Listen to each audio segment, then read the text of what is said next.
Muramutse canke mwiriwe. Nashaka kuvuga ku bintu maze imisi numva bavuga muri Afrika y'Epfo. Afrika y'Epfo ndavuga cyane ko nayibayemo, ni igihugu ndakizi gusumvya mbere no Burundi mu bisanzwe, kubera niho nabaye nkuze nci ubwenge nkora ibintu byinshi. Ikintu cabaye muri Afrika y'Epfo, hari ukuntu urya mugabo w'umunyamerika perezida wabo Trump yoba yahaye ngo ubuhungiro abazungu, numvise ngo bashika 50 ngo bahunga ikintu bita ngo ni genocide. Ico nashaka kuvuga nuko mu vy'ukuri nta muntu bivuga ngo harimo genocide muri Afrika y'Epfo. Ntagiye kurandira mu bantu vy'ama definition canke definition ya genocide, kuko nta niyo no nsanga nibeshe, ariko novuga ko twabonye ibintu bikomeye cyane mu bihugu bitari bikeyi uhereye muri kahise, nka bijya vyabaye ku Bayahudi imbere mu gihe vy'intambara z'isi yose, ugacuraba ivyabaye mu Rwanda mu 1994, ivyabaye muri Darfur mu 19 sepa, no mu bindi bihugu bitari bike hagiye hapfa abantu benshi. Nta muntu yovuga yuko muri Afrika y'Epfo ariho hari genocide, nta bantu benshi baza barapfa bishwe dufate n'inzego za leta nk'uko vyagenze mu byo bihugu vyabaye mu genocide. Ico nashaka mu bisanzwe ko ndakivuga ko barenze urugero mu kuyita genocide.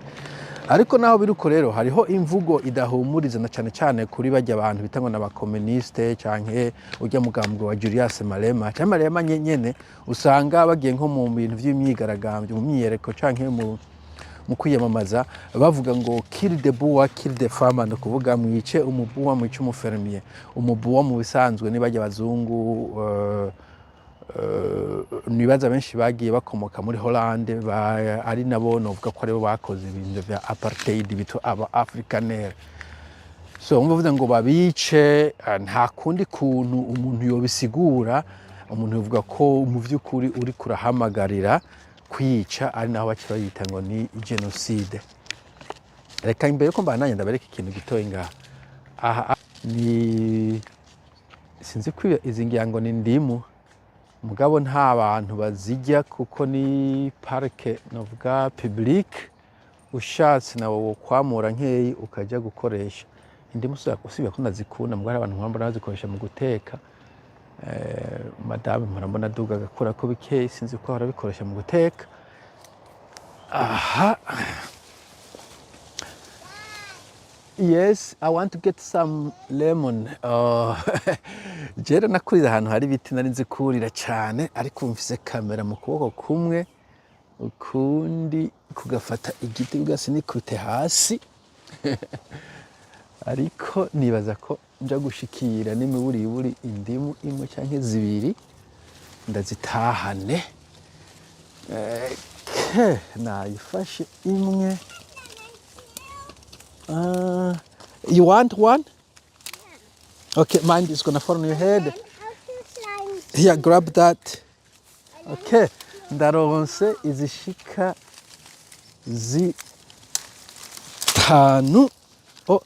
Oh. Okay, let's go home. Okay, ndi kumwe n'umwana mutoya. Yes. What is the one I gave you? Oh, there it is. Grab that. Okay. Okay, sawa, reka tugaruke kuri abanyamerika, abanya South African. Donc, nta genocide hari, bararenze urugero. Hello. Mbo ikindi nakuvuga ko imvugo ya ba Malema idahumuriza, ko bavuga ngo nibice ababuru, bice undi mwana avuye kwishuri.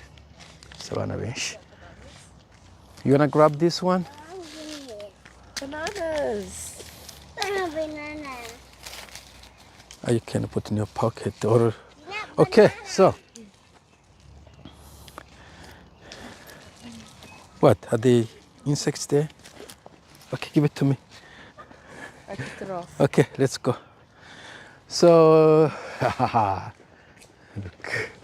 So, donc iyo mvugo ntihumuriza, kandi n'iki tuma abantu bibaza ngo hariko hategurwa genocide, ariko neza ko atayo. Ni ibintu nyene apfa kuvuga, mugabo warasagasha avuka abazungu kubera baba twaje mu kazo mu myaka yaheze.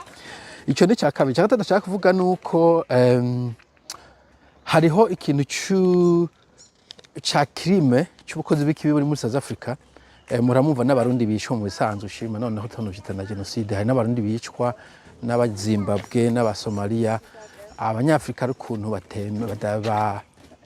bafise agashavu ubukene bafise bagaca batakw'inkubire umuntu wese ari hafi yaba umuzungu yaba umwirabure atavaho yaba n'umwirabure wabo nabo nyene hagati yabo kenshi na kenshi barakunze kwicana so iyo criminality rero ihari kenshi na kenshi usanga ari nk'ukwiba ariko bishobora no kwica bikajamwo hari usanga kenshi umenga iri gutagetinga canke iri kwihatira ku bantu abandi reka nkoresha iyo terme kuvuga ubiye canke abazungu canke abirabure batava muri Afrika y'Epfo. Burya hari umuntu yaciye ampamagara reka nkomeze aho twari tugeze naciye nashitse mu hafi muhira reka nkomeze kugira ngo sinje ku disturbing aho mu nzu.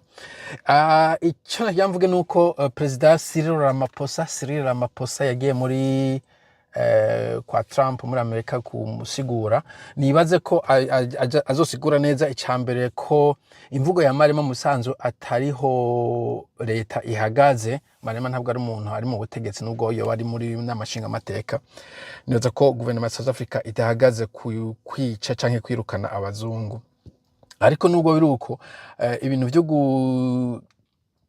ngo kugabura amatongo bakaraba ko mu kuyagabura ubwa mbere na mbere badatera agacavu kenshi abazungu kuko nibo mu bisanzwe batunze uburimyi kandi uburimyi mu bantu bo mu bihugu bitembera mu nako bukomeye cyane mu gihugu nibwo butunze abantu mu bisanzwe.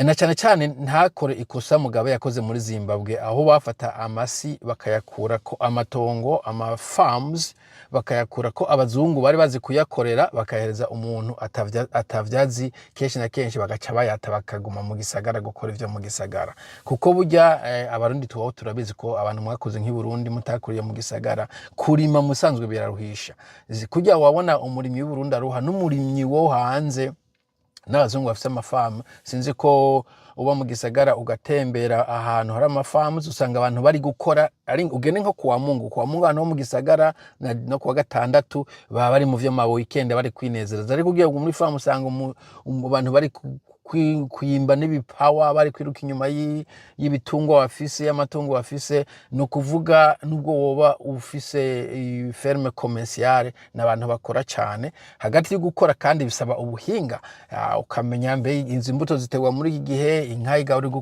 kunuku igwayo bitwirwa nuku gukingira inkoko nuku ni specialize si ibintu uvuga ngo boguhanga ifamu ngo ejo ngucu yitunga kenshi na kenshi zica zifa zigahomba ico rero carasubije inyuma Zimbabwe nibaze ko Afrika y'Epfo itazokora ikosa nk'iryo Mugabe yakoze bagakora ibintu mu kajagari batavyiyumviriye batabipanze neza ngo batahaye amatongo abantu bari basanzwe bazi kuyakora babikozemo experience si ibintu wo kwiga vyihutirwa ngo utangura kubikora si ikintu coroshe na cyane ari ikintu kizogaburira igihugu cose nk'uko bajya ba farmers babikora ico nibaze ko bazogishiramo ubushishozi canke ubwitonzi bwinshi mu kubikora.